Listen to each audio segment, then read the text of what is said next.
BA final year की सभी students को मेरा नमस्कार। स्टूडेंट्स, हमने टॉपिक किए थे अभी तक यूएनओ की जनरल असेंबली, सिक्योरिटी काउंसिल, इकोसॉक, ट्रस्टीशिप काउंसिल और आज का हमारा टॉपिक रहेगा इंटरनेशनल कोर्ट। इंटरनेशनल कोर्ट को करने से पहले हम ये देखेंगे कि इंटरनेशनल कोर्ट यूएनओ की एक कानूनी संस्था है। यूएनओ संयुक्त राष्ट्र संघ यूनाइटेड नेशन ऑर्गेनाइजेशन के किसी भी अंग को यदि कानूनी प्रश्न पर किसी भी प्रकार का परामर्श लेना होता है तो इंटरनेशनल कोर्ट के द्वारा ले लेता है।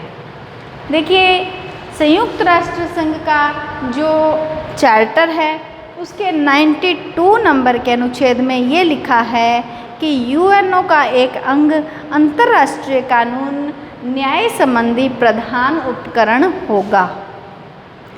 92 नंबर के अनुच्छेद में ये लिखा गया है कि संयुक्त राष्ट्र संघ का ये अंग अंतर्राष्ट्रीय न्यायालय इंटरनेशनल कोर्ट क्या होगा, एक न्याय संबंधी प्रधान उपकरण होगा।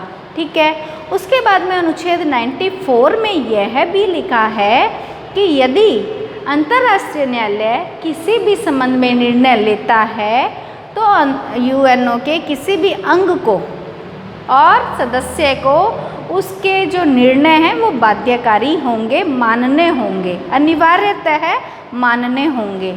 तो उसके बाद में देखिए, हमने अभी तक 2 अनुच्छेद किया, 92 किया और 94 किया। 94 में लिखा है कि इनके निर्णय बाध्यता मानने होंगे किन्हें, 193 सदस्य देशों को, और 92 में लिखा गया है कि न्याय संबंधी जो प्रधान उपकरण है वो इंटरनेशनल कोर्ट है।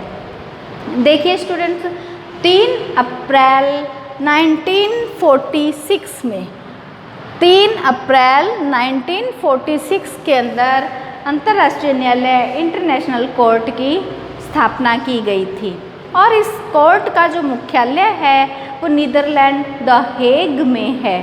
देखिए, हमने किया था यूएनओ संयुक्त राष्ट्र संघ का मुख्यालय कहाँ है, न्यूयॉर्क में है, लेकिन अंतर्राष्ट्रीय न्यायालय जो है उसका मुख्यालय द हेग नीदरलैंड में है।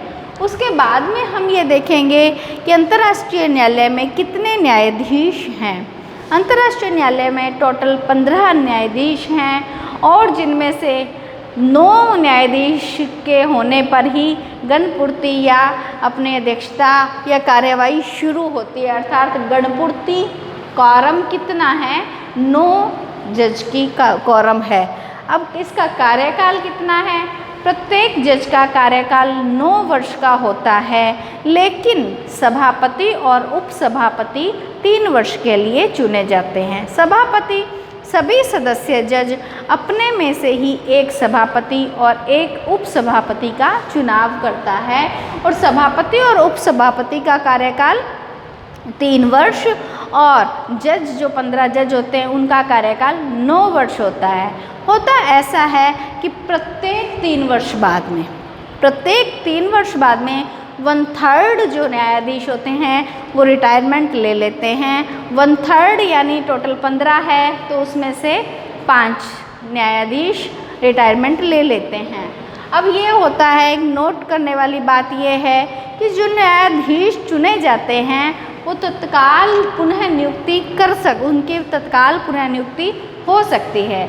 जैसे हमने सिक्योरिटी काउंसिल में पढ़े थे कि 10 अस्थायी सदस्य होते हैं सिक्योरिटी काउंसिल में और 5 स्थायी है। तो जो 10 अस्थायी सदस्य होते हैं उनकी नियुक्ति पुनः नहीं हो सकती, तत्काल पुनः नहीं हो सकती, लेकिन यहाँ पे हमने लिखा है तत्काल पुनः नियुक्ति संभव है या हो सकती है।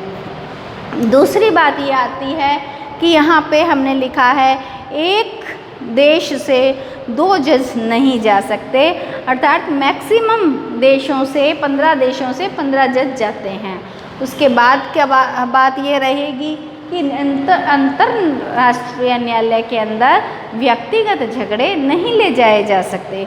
व्यक्तिगत झगड़े यहाँ एक व्यक्ति का दूसरे व्यक्ति से झगड़ा नहीं, बल्कि एक राष्ट्र का दूसरे राष्ट्र से झगड़ा है।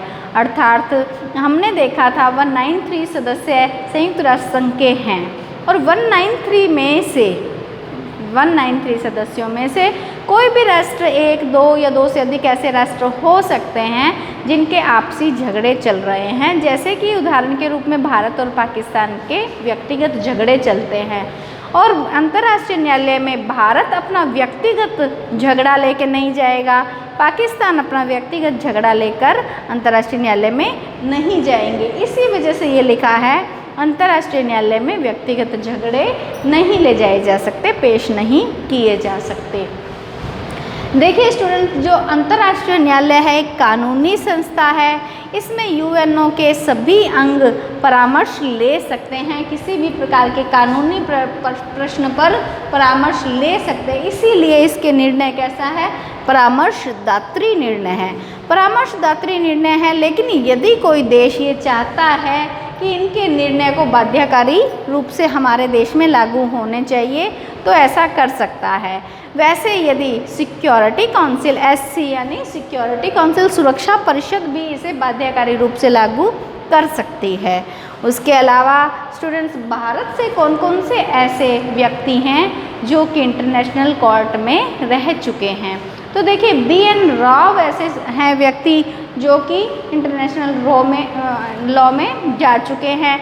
इंटरनेशनल कोर्ट में गोपाल स्वरूप पाठक जा चुके हैं, नगेंद्र सिंह जा चुके हैं। नगेंद्र सिंह तो 2 बार नियुक्त हो चुके हैं। इसके अलावा ऐसे एक चीफ जस्टिस भी हैं, नगेंद्र सिंह चीफ जस्टिस रह चुके हैं।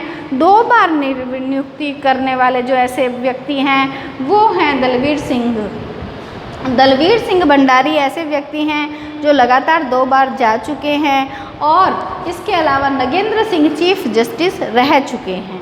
फिर बात आती है न्यायालय का क्षेत्राधिकार क्या है। न्यायालय का क्षेत्राधिकार को हम 3 प्रकार से बांट सकते हैं, 3 क्षेत्रों में बांट सकते हैं। 3 क्षेत्रों में से पहला है ऐच्छिक क्षेत्राधिकार, दूसरा है अनिवार्य क्षेत्राधिकार, तीसरा है परामर्शात्मक क्षेत्राधिकार। परामर्शात्मक क्षेत्राधिकार, सॉरी स्टूडेंट, परामर्शात्मक क्षेत्राधिकार। ठीक है स्टूडेंट्स, इसमें होता क्या है कि अनिवार्य क्षेत्राधिकार पढ़ने लायक है।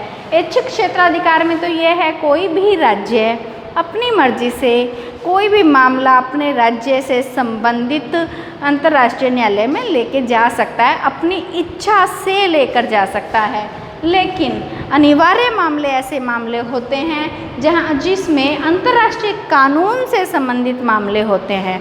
अंतर्राष्ट्रीय कानून से संबंधित मामले अनिवार्य क्षेत्राधिकार के अंतर्गत आते हैं।